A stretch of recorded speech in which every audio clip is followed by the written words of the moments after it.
आदिवासियों का brain wash किया गया, सीएए का भी हुआ था विरोध। पालघर मॉब लिंचिंग पर आचार्य सभा ने गवर्नर को लिखा पत्र।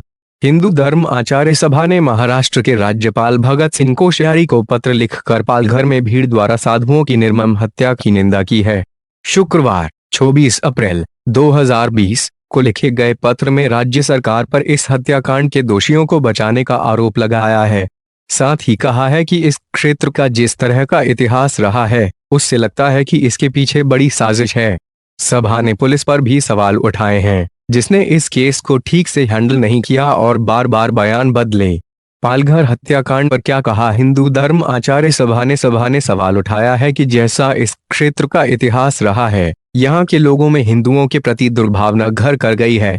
उन्होंने निम्नलिखित बिंदुओं के जरिए अपनी बात रखी। इस इलाके में रह रहे आदिवासियों ने सीए का पुरजोर विरोध किया था। दिसंबर 2019 में 12 अवैध बांग्लादेशी प्रवासियों को यहां से गिरफ्तार किया गया, जबकि इसी साल फरवरी में 23 अवैध बांग्लादेशी नागरिक गिरफ्तार किए गए थे। यहाँ के अशिक्षित लोगों का ब्रेन वॉश किया गया और हिंदू धर्म के प्रति उनके मन में गलत गलत बातें भर घृणा पैदा की गई। इनके दिमाग में सनातन विरोधी बातें डाल दी गई हैं। पूरे धनवा तालुका के आदिवासी साधु संतों को गलत नजर से देखते हैं, जबकि साधु संत वसुधैव कुटुंबकम की राह पर चलते हैं, अर्थात ये पूरा विश्व एक ही परिवार है।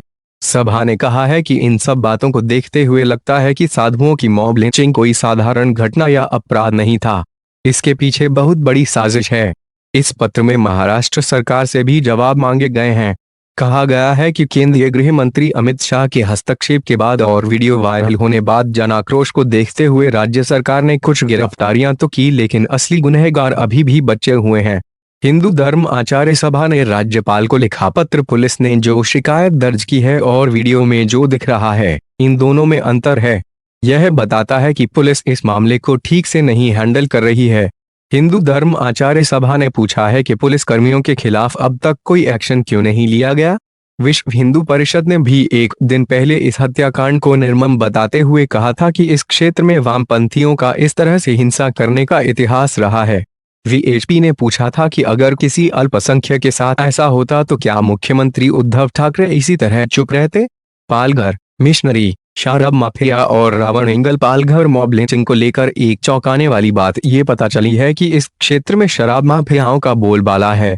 शराब का व्यापार धड़ल्ले से चलता है। सामाजिक सेवा में लगे लोग और साधु संत इन चीजों का विरोध करते हैं। शराब माफिया ऐसे लोगों को दुश्मन समझते हैं। पालघर में सक्रिय सामाजिक संस्थाओं ने बताया कि पिछले कई महीनों से ये क्षेत्र धर्मांतरण और ईसाई मिशनरियों के दुष्प्रचार का गढ़ बन गया है। हिंदू संगठन इसका विरोध करते हैं और इसलिए साधुओं से वे दुश्मनी पालते हैं। उग्र भीड़ के साथ एनसीपी नेता काशीनाथ चौधरी भी खड़ा था। कहा जा रहा है कि यहाँ के ईसाई मिशनरियों को राजनीतिक संरक्षण प्राप्त है और एनसीपी नेता का वहां होना इस बात की पुष्टि करता है। सीपीएम के नेता भी उस भीड़ में शामिल थे।